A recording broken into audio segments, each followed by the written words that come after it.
Hola, soy Fabi y en este video les voy a compartir una breve historia de la pintura china. La clasificación de la pintura china se puede hacer, por un lado, según el contenido: pintura de flores y pájaros, pintura de paisajes, retratos, animales. Según la técnica, pintura con atención fina al detalle, pintura de pincelada rápida y pintura con tinta china negra. La pintura china clásica se denomina pintura del país en oposición a la pintura china de inspiración occidental, aparecida en el siglo XIX. Se puede considerar como una rama autónoma de la caligrafía china de la que partió, fundada sobre los 4 tesoros de la escritura: pinceles, tinta, tintero y papel. Pinceles chinos, barrita para la tinta, piedra de tinta para moler la piedra de tinta y mezclarla con agua, y el papel de arroz. En la imagen podemos ver piedra y bastoncillo de tinta. Tiene diferencias con otros géneros de pintura china, por ejemplo la pintura de frescos budistas de las cuevas de Dunhuang. La pintura china clásica está constituida por un conjunto de estilos típicos del Extremo Oriente, que tiene su origen en las técnicas pictóricas que se pueden encontrar en la pintura de Corea y Japón. Hagamos un breve repaso de la historia de la pintura china. La pintura clásica china aparece en torno al siglo III a.C., pero no sería hasta el siglo I a.C. cuando la técnica se plasmara sobre papel a partir del desarrollo de la caligrafía china y el papel de arroz. La pintura de paisajes constituye el género más noble de la pintura china clásica. A través de ella se transmiten las concepciones micro y macrocósmicas chinas del universo. No es un arte figurativo que se haya modelado después, sino el resultado del sentimiento experimentado por el pintor, que tras la contemplación del paisaje lo plasma en la pintura. En el caso de la pintura de paisajes, montaña y agua, como la que vemos a la derecha de la imagen, la armonía de los elementos, yin y yang, el juego de las condiciones atmosféricas, de los estratos geológicos, de las texturas informes en blanco y negro, tiene como fundamento una apropiación expresionista de la naturaleza muy alejada de la mímesis o imitación exacta, eso significa mímesis, como sucede con la estética occidental. La obra que estamos viendo a la derecha se llama Primavera Reciente, obra de Guo Xi durante la dinastía Song del norte de la China. Los paisajes fue mucho más tarde, cuando los poemas o epitafios se añadieron directamente sobre las pinturas, especialmente en los paisajes. Las obras más célebres se caracterizan asimismo por el número de sellos, como verán aquí en la imagen, en tinta roja, que designa la lista de los emperadores que se encontraban en la colección imperial. La mayor parte de ellos está actualmente en el Museo Nacional de Taipei, Taiwán, tras el exilio del partido Kuomintang. La concepción confucionista del mundo se refleja asimismo en la pintura de paisajes, en lo que las figuras o las construcciones humanas aparecen de forma muy reducida, situadas en un marco cosmológico completo. Únicamente en las pinturas cuyo objeto central son los vegetales, los animales o los seres humanos, se introduce el color en la pintura. Un dato interesante: el tema de los letrados meditando reunidos, por ejemplo, los 7 sabios en un bosque de bambú, o de santos, son los temas particulares de estas pinturas, es decir, que llevan color. Algunos pintores se han especializado en un tema concreto: caballos, bambú, inclusive gambas. La representación del espacio en la pintura china no tiene que ver con la mímesis que hacemos en Occidente con respecto a la perspectiva método. En ella se rechaza la perspectiva, por ejemplo, de punto de fuga, y para que tengan una idea es mirando una ruta, una vía del tren. El punto de fuga es el que va en el horizonte, a través de 2 líneas diagonales. En este caso, los chinos han adoptado en algunas ocasiones este tipo de perspectiva, pero con una representación totalmente trigonométrica, especialmente cuando se trata de pintar pueblos o ciudades. Es como más bien una perspectiva, diríamos, paralela o rebatida tipo isometría o axonometría. Ahí vemos un ejemplo de cómo los edificios y la perspectiva en el paisaje toma estas características. O la puerta de la ciudad detalla el festival de Kinming junto al río del célebre Chan Tze-Chuan, que vivió del año 1085 a 1145, que fue un pintor chino del periodo de la dinastía Song. Ahí se puede ver justamente el rebatimiento y la ausencia de fugas concretas, los puntos de fuga no los puede encontrar. Se puede multiplicar o directamente falsear, porque no es un método a la usanza occidental, como en el Renacimiento. Vemos una imagen de los 6 caballeros de Nizam, típico ejemplo de pintura con sellos, con texto y con paisaje, en monocromática y con los sellos en color. Uno de los pintores chinos más importantes, Nizam o Nizam, nacido en el año 1301 y fallecido en el año 1374. De Shitao, Yuyanzi Shitao, o Pinyin Shitao, cuyo nombre real es Hu Shu, que vivió del año 1642 a 1707, vemos este retrato y se nota la mano de un pintor y calígrafo también, fue un importante calígrafo chino. Siempre verán que hay elementos totalmente despojados de grafismos, superficies lisas, no hay una obsesión por llenar el espacio, y siempre con esta conceptualidad de rebatir planos, de delinear las figuras, de atención al detalle y a los grafismos, texturas, roca, vegetación. En esta breve introducción que hicimos, vamos ahora concretamente a ver las etapas. Desde el año 221 a.C. hasta el 220 después de Cristo, la pintura china en la época temprana se realizaba, como nos imaginamos, ¿no? Siempre sobre seda. Con la invención del papel en el siglo I antes de nuestra era, la seda fue sustituida poco a poco por esta. Las obras de pintura y caligrafía de la nobleza y los eruditos se convirtieron en una de las formas de arte más valoradas en la corte de la dinastía Jin del Este. Para aquel entonces, los instrumentos de pintura, como los pinceles, estaban hechos de pelo de animales y la tinta de negro de carbón y gelatina animal. Las obras de los calígrafos famosos siempre recibieron gran atención en la historia de China y desde entonces se acostumbra a colgarlas en la pared en forma de cuadros. Desde el 220 hasta el 581, durante esta época, la gente comenzó a apreciar la belleza de la pintura y también a escribir comentarios relacionados con ella. Surgieron pintores de gran fama, como Wu Kaishi. Estos artistas procuraban un sentido estético mientras expresaban ideas del confucianismo, tales como los protocolos en la relación matrimonial o entre padres e hijos. La cuestión moral, diríamos.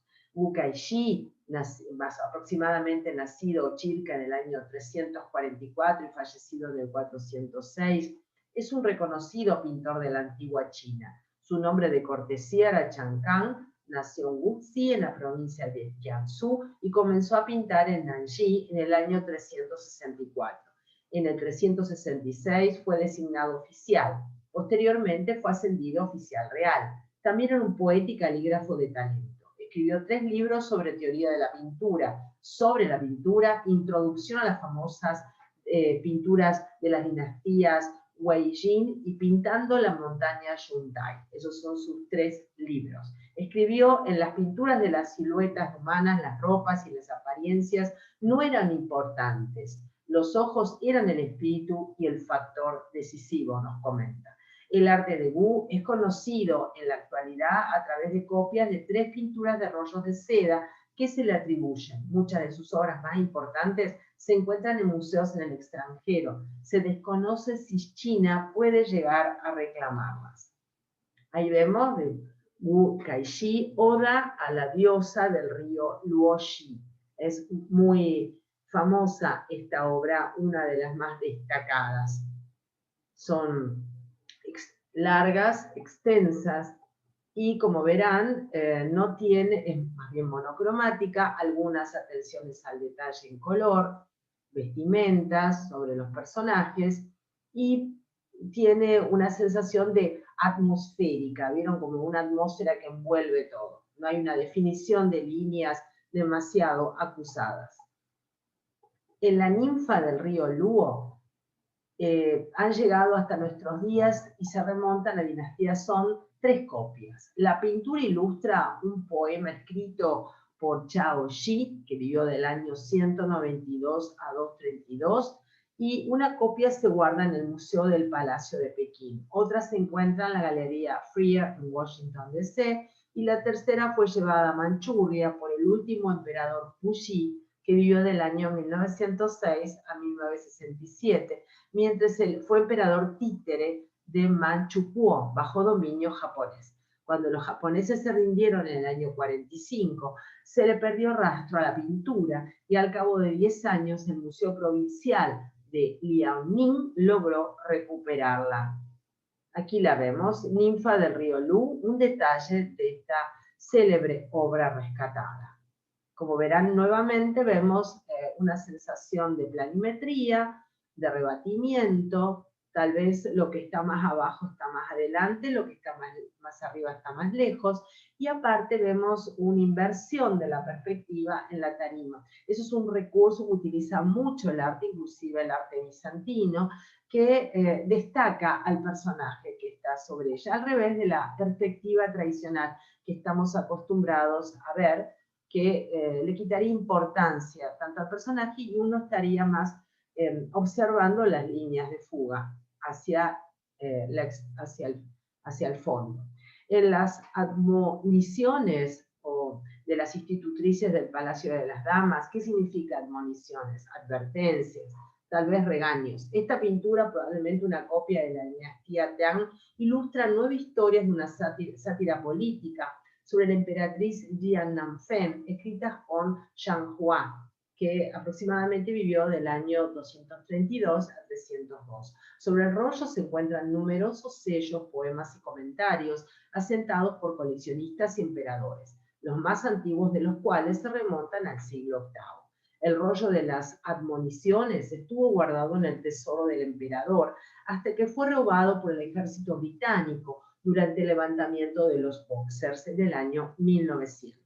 Actualmente se encuentra en la colección del Museo Británico y le faltan las 3 primeras escenas. La copia original es un rollo que se lee en sentido horizontal, pintado con tinta y colores sobre seda, como siempre nos imaginamos que esas son las técnicas de la pintura china tradicional. Aquí las vemos, admoniciones de las institutrices en el Palacio de las Damas, unos detalles, siempre acompañando por texto, siempre con un fondo prácticamente despejado y neutro, y se centra en la concentración de las figuras y sus actitudes y movimientos.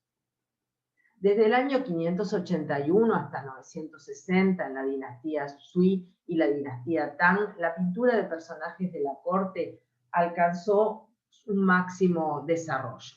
A través de las obras del pintor Xu Fan, se puede apreciar que el tema se concentraba en los personajes del palacio, como el emperador y las damas. Durante la dinastía Tang del Sur, el exquisito método realista llegó a su cumbre. En este periodo, Wu Daozi, conocido como el santo de la pintura, introdujo las líneas en su pintura y de este modo cambió el estilo en boga de aquel entonces que tenía Wu Kaishi como artista emblemático. Desde la dinastía Tang se incrementaron las obras con tema de paisaje, un tema muy recurrente en la pintura china, y se formaron 2 escuelas, la escuela del color verde y la escuela de la tinta negra. Wu Daozi o Wu Daozi nació en el año 680 y falleció en el año 740, un artista chino eximio de la dinastía Tang. El mito narra cómo Wu Daozi pintó un mural llamado La Creación, encargado por el emperador Xuanzong, El mural se expone en una pared del palacio y muestra una escena de un valle rodeado de plantas y animales. Contenía además, según la leyenda, una montaña en la que había pintada una cueva. Luego de el pintor una palmada, entró por la cueva y cuando ésta se cerró, por lo que se perdió para siempre, ante los ojos atónitos del emperador. No solo se perdió el pintor, sino la pintura también.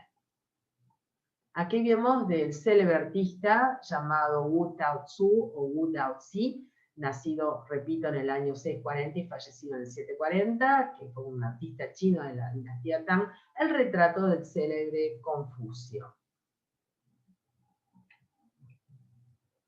También vemos 87 dioses dentro del panteón de las creencias chinas.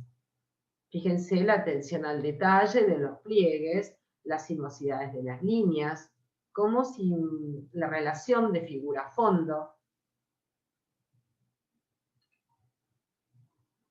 Xu Fan, llamado también Chou Colmillo, nacido aproximadamente en el 730 y fallecido en el 800, su nombre de cortesía fue Zhonglan. Fue un pintor influyente durante los mediados de la dinastía Tang. Xu vivió en la capital Tang de Chang'an, que ahora es moderna Xi'an, durante el siglo VIII de nuestra era.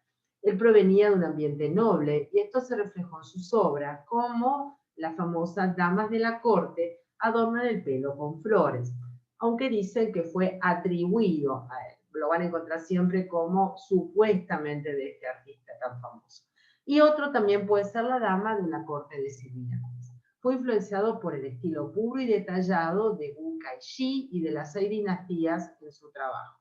El fallecido crítico de arte Zhang Qingwan dijo: Buda de Xu Fan, celestes seres, figuras y pinturas de mujeres, hermosas, son todas las obras maestras, increíbles. Es decir, lo consideraba un personaje excelso en la pintura. Ahí vemos justamente su obra Damas de la Corte con tocados de flores, atribuidos, como les comento, como recién comentábamos, a Xu Fan. Se supone que son de él. Es la clásica imagen que podemos tener de estas damas de la corte china, jugando con un perrito, con abanicos, siempre la relación figura-fondo, dejando un fondo despojado, delineando los trazos. Excelente dibujo. Otro del mismo artista, Damas de la Corte, jugando doble 6, atribuido, otra vez, atribuido a Xu Fan, el artista mencionado. Desde el año 960 a 1368, siguiendo nuestro recorrido, durante la dinastía Song, la representación de paisajes se realizaba de una manera un poco sutil al principio. Los pintores dibujaban el paisaje de lejos, con un contorno borroso, y el aspecto de la montaña se escondía en la espesa niebla. El motivo principal de la pintura era el de expresar la ideología taoísta y budista sobre la armonía entre el cielo y el hombre. Los pintores más famosos de esta época fueron Zhang Zeduan, con su obra maestra La fiesta de pura claridad a las orillas del río, y Jia Gui, conocido con sus obras de paisajes. Además de los pintores que se interesaban por representar cosas en 3 dimensiones, había otros artistas que pintaban con un estilo muy diferente. Por ejemplo, Xu Shi, de la dinastía Song del norte, propuso integrar la caligrafía en la pintura. Este y muchos grandes intelectuales establecieron la escuela de pintura de los literatos. Además, en este periodo, muchos pintores también pusieron el énfasis en el modo de representar el espíritu del objeto, en lugar de solo su aspecto físico. Zhang Zeduan, conocido como Zhang Zezuan, vivió del año 1085 a 1145, fue un famoso pintor chino del periodo de la dinastía Song. Se conoce poco de la vida del artista. Nacido en Dongwu, actualmente Shuzhen, provincia de Shandong, vivió en la capital del país, donde debió llegar a ser un pintor de la corte. Su obra se encuadra en el estilo Shanshui, de las pocas pinturas que nos han llegado a nuestros días. La más famosa es el Festival Kinming junto al río, una pintura panorámica. Otra de las características muy notorias de la pintura china es esta cuestión panorámica, de más de 5 metros de longitud, que representa la celebración del festival de la antigua capital imperial. Es considerada en China un tesoro nacional. Ahí la tenemos, y fíjense qué bello, la perspectiva, el paisaje, otra vez lo lejano más arriba, lo cercano más abajo, y la atención al detalle, la preciosidad para representar los personajes en pequeño, también en miniatura, la utilización de colores también con respecto al paisaje es muy característica de la pintura china, esas tonalidades verde musgo, amarillentas. Y desde el año 1368 a 1895, desde el siglo XIII, la pintura china se vio con colores más brillantes y vívidos en comparación con la etapa anterior. Vieron que veníamos viendo que hay detalles en color, pero no que es muy colorido en sí todo. En el año 1679 apareció la obra Nota gráfica del Jardín Mostaza, en la que se incluía la quintesencia de muchos grandes maestros, y constituyó el primer manual de introducción a la pintura china. En cuanto a los estilos, por un lado, se encontraba la escuela de Wu Men, encabezada por Shen Shu, quien conservaba las características de la pintura del literato de la dinastía Yuan, y por el otro surgió la escuela del Che, cuyo exponente fue Dai Jing, quien hizo un gran esfuerzo por revitalizar la pintura de la dinastía Song. En los primeros años de la dinastía Qing, algunos pintores que profesaban el individualismo rompieron la tradición para inspirar métodos más libres. Hasta los siglos XVII y XVIII, con la constante financiación de empresarios que ayudaron a estimular la creación constante por parte de los pintores, ciudades comerciales como Guangzhou y Shanghái, entre otras, se convirtieron en centros artísticos. Desde finales del siglo XVIII hasta el XIX, los pintores locales tuvieron más contacto con la pintura occidental. Algunos incluso abandonaron totalmente la pintura tradicional para estudiar aquella extranjera. Otros intentaron integrar las dos. Entre los seguidores de esta escuela, el más famoso fue Qi Baishi, proveniente de una familia campesina. De Taijin, Crepúsculo Vespertino. Fíjense en la introducción de los textos, y qué vocación tan emblemática y tan característica que nos viene a la mente de lo que es la pintura china. Este es Qi Baishi, nacido en el año 1864 y fallecido en el año 1957. Fue un pintor chino conocido por el estilo caprichoso, a menudo juguetón, de sus acuarelas. Qi Baishi comenzó a recibir entrenamiento artístico de Hu Qingyuan, que consistía en los fundamentos del modo Gongbi, que representa una pincelada fina y detalles meticulosos. Le enseñaron que todos los aspectos de la pintura importaban, desde el tema hasta la forma en que se aplica la tinta al papel. Sus pinturas de paisajes surgieron como resultado de su próximo mentor, Tampu. Debido a su formación, se dio cuenta de que podía dedicarse al arte como su carrera de tiempo completo, en lugar de soñar con convertirse en un artista profesional. A pesar de su formación en Gongbi, Qi es famoso por pintar el estilo Xieji, que significa dibujar pensamientos, libremente muy expresivo. Qi fue popular por su variedad de obras, que van desde la vida vegetal hasta el animal.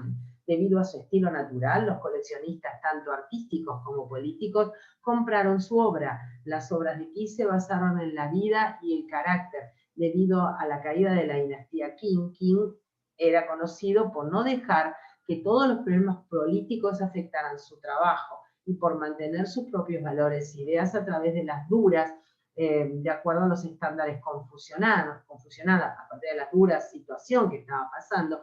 Recuerden que estamos hablando de una China que pasa de la imperial a una China de República Popular. Empezaron como nada y creó un nombre para sí mismo. Como lo hizo Qi, fue realmente muy honorable, como él supo mantenerse alejado de todos los problemas. Qi logró dominar muchas técnicas diferentes, incluida la caligrafía y el tallado de sellos. Después de establecerse en Hunan como pintor y artista, no fue hasta los 40 que comenzó a viajar y a buscar más inspiración. Qi se topó con la escuela de Shanghái, que era muy popular en ese momento, y conoció a Wu Changzhuo, quien luego se convirtió en otro mentor para él, inspiró muchas de las obras de Qi. Otra influencia de Kino llegó hasta unos 15 años después, quien fue Shen Shinzen, conocido y buscado. Durante la Segunda Guerra Mundial, muchas obras de arte y culturas tradicionales dejaron de considerarse valiosas y por lo tanto fueron destruidas. Pero Qi todavía era respetado y fue elegido miembro del Consejo Nacional del Pueblo y nombrado presidente honorario de la Asociación Nacional de Artistas. Representó un compromiso continuo con los valores tradicionales de la China revolucionaria y murió a los 93 años. Se supo manejarse bien, diríamos, un régimen que quería eliminar a toda costa cualquier tradición china. Por eso recuerden que hay dos clasificaciones, la que sería la histórica, la tradicional, y la que viene después de esa tradición, donde podemos incluir a este artista. Acá tienen una clásica pintura de él, pintura de una cigarra, por Qi Baishi, hermosa, una pintura de unos trazos caligráficos y un manejo exquisito del pincel, y también evocando lo que nos imaginamos siempre, que es una pintura china, pero como veremos un poquito más simple, sintética, más moderna, diríamos, que las anteriores que vimos. Otra más de él, siempre vieron mariposas, flores, la naturaleza. En la Edad Moderna, desde el comienzo del movimiento de la nueva cultura, los pintores chinos empezaron a aplicar métodos de la pintura occidental, y es precisamente que en este periodo que se introdujo a la China la pintura al óleo. A principios de la fundación de la República Popular China, muchos pintores se unieron al realismo socialista. Entre los años 1956 y 57, la pintura tradicional china vivió un renacimiento y se incrementó significativamente el número de obras que retrataban la vida cotidiana de los campesinos. Durante la Gran Revolución Cultural fueron cerradas no solo las escuelas de arte, sino que las revistas y exposiciones relacionadas con el arte fueron canceladas, lo cual tuvo un efecto devastador en China. Después de estos años de agitación, se restablecieron colegios de arte y grupos profesionales. Del mismo modo, también se establecieron intercambios con instituciones artísticas extranjeras, y los artistas chinos continuaron explorando nuevos temas y técnicas. Al principio fue muy complicado la primera faceta de la revolución, y después, bueno, se fueron adaptando. Y hoy en día encontramos mucha movida artística y pictórica en la China popular actual. Esta es otra obra de Qi Baishi, Insectos y Arroz. ¿Qué temática tan característica china? Vemos también, bueno, una langosta y, perdón, sí, un saltamontes, disculpen, y un aguacil o una libélula.